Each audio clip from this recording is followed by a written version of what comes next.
how unfamiliar grief is, how unannounced grief is. It's very unannounced. And I look back at that video and I'm like, girl, you was tripping. But that was just the reality of the moment, and me keeping it real with y'all. But I look back now and I said, wow, you've come a long way.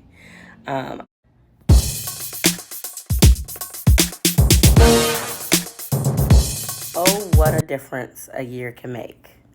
So, if you're new here, I've been doing Grief Uncut series since my baby brother's murder.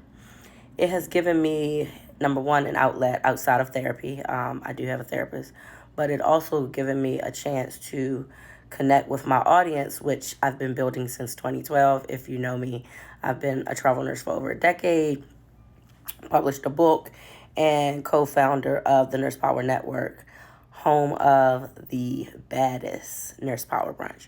So I had already been sharing my journey, and when my baby brother was killed, I felt like it happened in front of everybody. And not by choice, but just by force, because I was already a brand.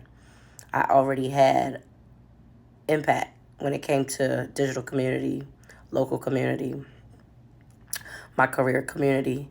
So it was hard to run from it. And once I got through therapy and really found my healing space, I decided that I was going to share spaces of my grief journey.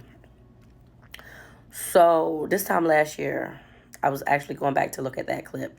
This time last year, y'all, I was in the airport crying my butt off. I mean, I looked at that video just now because I'm here in Chi-Town. Shout out to Chicago. Let me know what I should be doing while I'm here in the comments.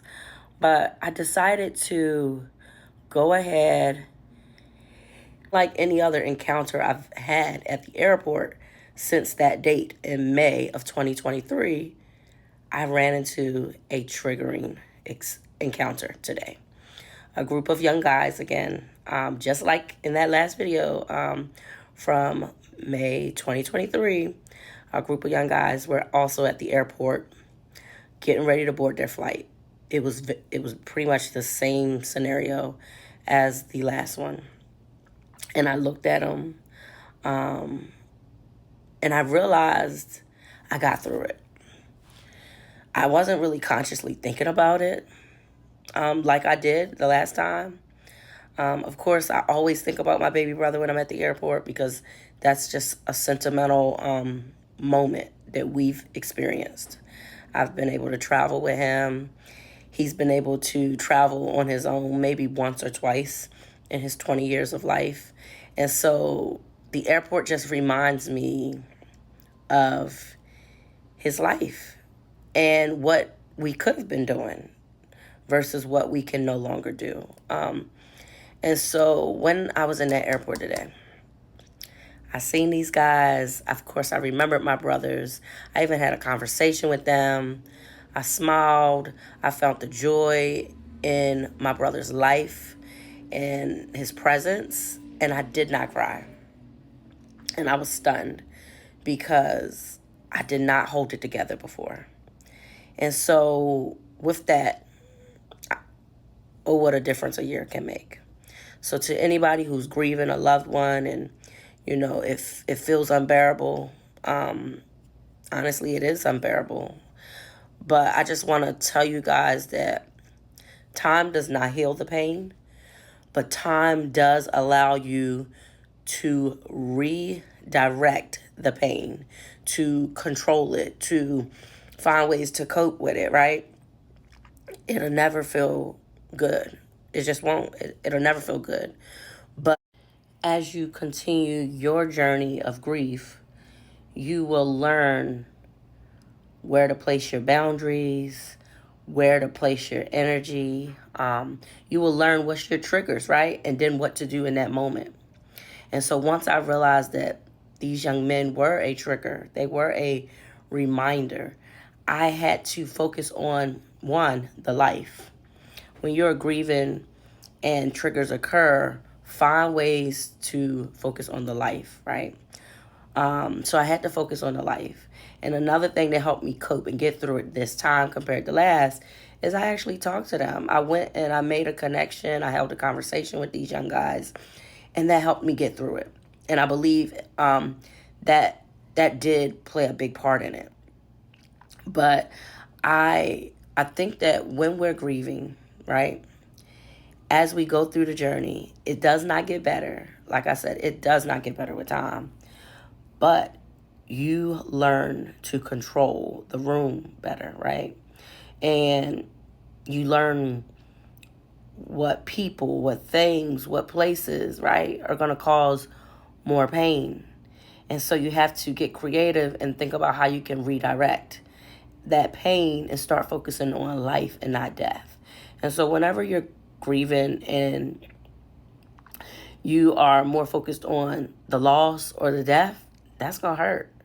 But when you can find ways to focus on the legacy, the life, right? The moments where you were living, right? It'll bring you so much joy and so much more peace so you can smile through it.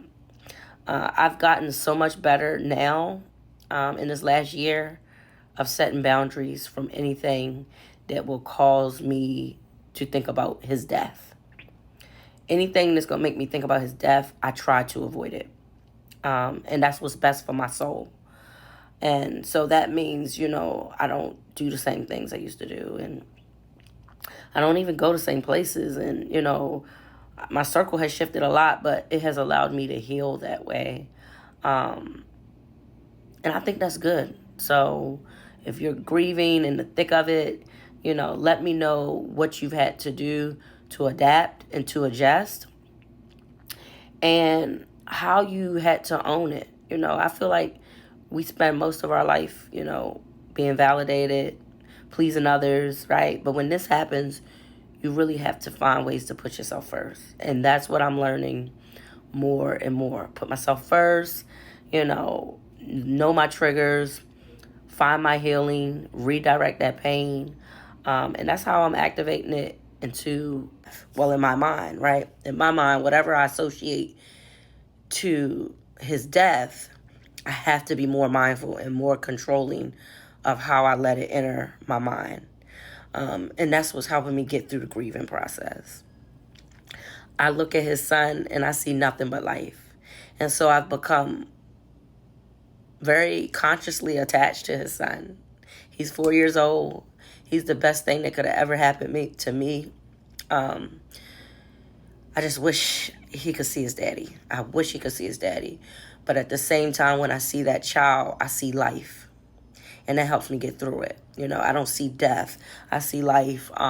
So just center yourself around the things that allow you to see life and does not take you back to that dark and daunting moment. Because no, it's not easy. But we do have some controllables. And it's important that we do what feels good to us so that we can get through it.